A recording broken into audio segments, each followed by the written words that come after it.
بسم اللہ الرحمن الرحیم بسم اللہ الرحمن الرحیم الحمدللہ وکفا وسلام علی عبادہ الذین اصطفى اما بعد. عزیز طلبہ، فقہی قواعد کا تحقیقی مطالعہ، یہ سلسلہ دروس ہم نے شروع کیا تھا. اس سلسلے کی پہلی 2 کلاسز ہو چکی ہیں، اور جیسے ہم نے آپ کے سامنے یہ خاکہ رکھا تھا کہ ہمارے پہلا حصہ جو ہے اس سلسلے کا وہ ہے فقہی قواعد کا تعارف اور مبادی. اس میں ہم نے گزشتہ 2 کلاسز میں پہلا اور 2 عنوانات دیکھ لیے تھے. آج کی اس نشست کے اندر ہم بقیہ 2 عنوانات کو دیکھیں گے انشاءاللہ، قواعد فقہیہ کے فوائد اور قواعد فقہیہ کی اقسام. تو 2 عنوانات ہیں قواعد فقہیہ کے فوائد اور اقسام. ان دونوں کو ہم الگ الگ دیکھتے ہیں. سب سے پہلے ہم دیکھتے ہیں کہ قواعد فقہیہ کے فوائد. فن کوئی بھی ہو اس کے فوائد ضرور ہوتے ہیں، خاص کر فقہ سے متعلق اگر کوئی فن ہو تو وہ تو فائدے سے خالی ہی نہیں ہوتا. تو اسی لیے علماء نے اس کی بہت سارے فوائد بیان کیے ہیں کہ فن قواعد فقہیہ کے کتنے فوائد ہیں.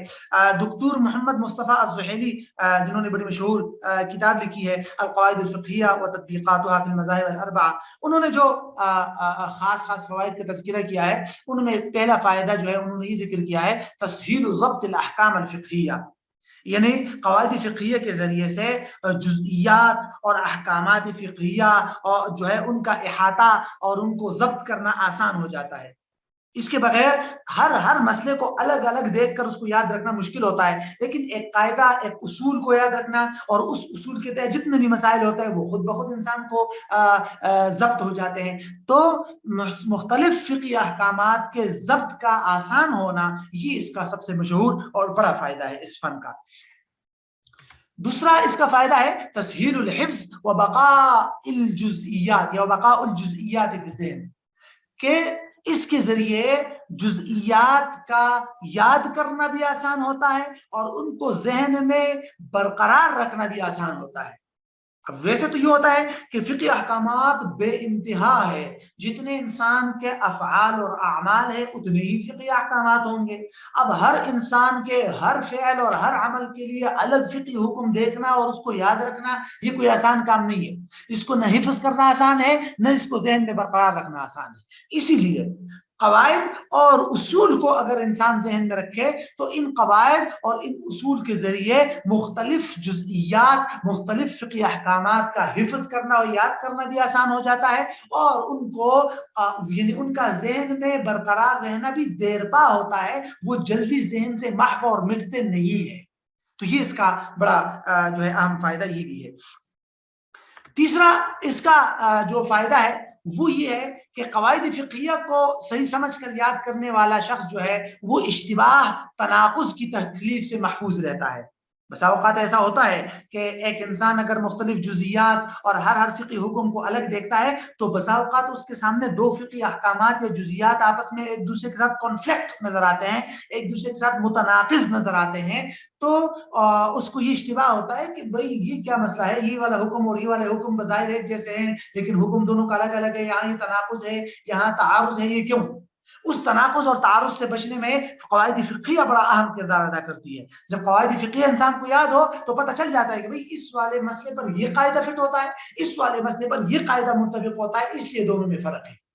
ٹھیک ہے. اسی لیے علامہ قرافی رحمہ اللہ نے بڑا مشہور جملہ لکھا ہے کہ من جعل يخرج الفروع بالمناسبات الجزئیہ دون القواعد الکلیہ تناقضت علیہ الفروع، کہ جو شخص قواعد کلیہ کو چھوڑ کر فروعات اور جزئیات کے درمیان جو ہے وہ مناسبت کی اور اس جزئیات کو نکالنے میں لگ جائے گا تو اس پر فروعات اور احکامات جو ہے وہ متناقض ہو جاتے ہیں.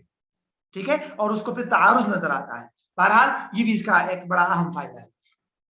چوتھا فائدہ اس کا یہ بھی ہے کہ قواعد فقہیہ شریعت کے کچھ خاص افراد کے ساتھ متعلق نہیں ہے کہ بھئی صرف اور صرف وہ فلاں قسم کے لوگ اس سے فائدہ اٹھا سکتے ہیں، بلکہ اس سے شریعت کا ہر فرد مستفید اور بہرمند ہو سکتا ہے اور ہر شخص اس کے ذریعے سے جو احکامات معلوم کر سکتا ہے. وہ الگ بات ہے کہ احتیاط کا تقاضا الگ ہے اور اس کی تفصیلات انشاءاللہ آگے آئے گی، اس کی حجیت کی تفصیل، لیکن فائدہ بہرحال اس سے ہر شخص اس سے فائدہ اٹھا سکتا ہے. اسی طرح قواعد فقہیہ کا ایک فائدہ یہ بھی ہے کہ ان کے ذریعے مقاصد شریعت، احکام کی حکمتیں اور شریعت کے عام اہداف اور اغراض اور مقاصد کا ادراک ہوتا ہے. مثلا شریعت کا ایک بڑا اہم مقصد ہے نا تیسیر، سہولت کے لوگوں کے لیے سہولت پیدا کرو، مشقت دور کرو. اب المشقت تجلب التیسیر، یہ جو فقہی قاعدہ ہے اس سے ہمیں اس حکمت اور اس شریعت کے ہدف کا علم ہو جاتا ہے کہ شریعت جو ہے وہ لوگوں کے لیے سہولت چاہتی ہے، شریعت لوگوں کو تکلیف میں مبتلا نہیں کرنا چاہتی. تو اس طرح بہت سارے قواعد ہیں جس میں جو ہے شریعت کے مقاصد کی طرف رہنمائی ملتی ہے انسان کو. بہرحال یہ اس کے موٹے موٹے اور چند اہم فوائد کا تذکرہ تھا. اس کے بعد ہم دیکھتے ہیں قواعد فقہیہ کی اقسام کو. قواعد فقہیہ کی بنیادی طور پر 3 قسمیں ہیں. ویسے تو علماء نے اس کی مختلف اعتبارات سے مختلف اقسام بیان کی ہے. کچھ علماء نے 3 قسمیں بیان کی ہے، کچھ نے الگ الگ اعتبارات سے الگ الگ تفصیلات بھی بیان کی گئی ہے. تاہم شیخ مصطفیٰ زرقاء اور دیگر حضرات نے فقہی قواعد کو 3 حصوں میں تقسیم کیا ہے. پہلی قسم کو انہوں نے کہا ہے ام القواعد یا امہات القواعد. ٹھیک ہے، یہ 5 قاعدے ہیں.